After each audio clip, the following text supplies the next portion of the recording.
these back-to-back high-level meetings here in the national capital.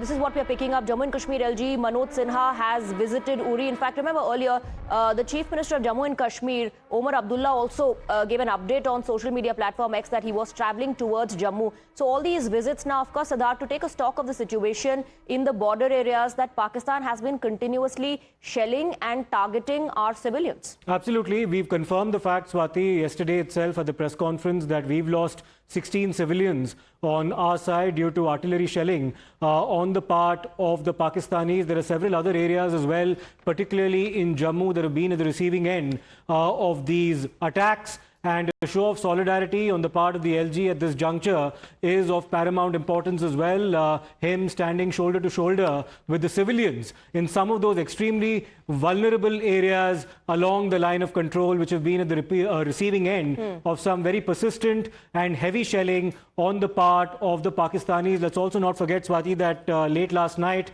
there were a series of attempted drone attacks, particularly even in the heartland of Jammu, that was successfully intercepted by our drone, anti-counter drone, as well as counter missile systems as well.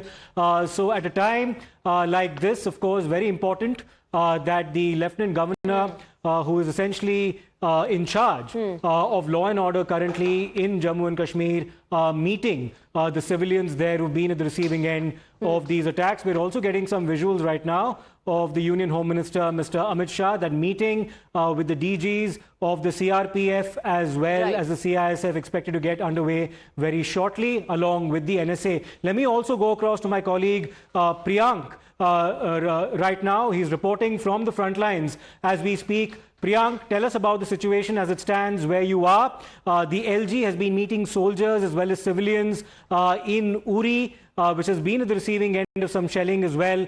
Take us about what's happening around you right now as we speak.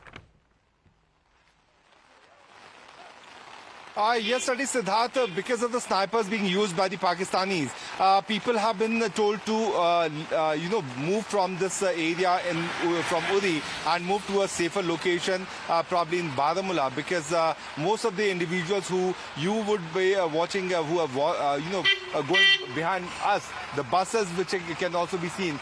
So certainly people have been told to evacuate because snipers are being used by the Pakistanis to target innocent civilians. On the other side, the Lieutenant Governor of the state of Jammu and Kashmir and UT has reached Uri. He is at the ground where the shelling had happened, where the multiple houses have been destroyed, shops have been destroyed by the Pakistani army, and he is taking stock of the situation. In a short while from now, he will also go to the hospital and he will meet those injured people who have been put under attack by the Pakistanis. Absolutely, and I think this is a very important message that is also going, coming in from the top leadership. On one hand, you have these high-level decisions being taken in the national capital, but on the other hand, people living in the border areas, Commander Jaitley, should not get a sense that they've been left to fend for themselves. So this presence of our leaders on ground, this show of solidarity, people-to-people connect, is absolutely important at this moment.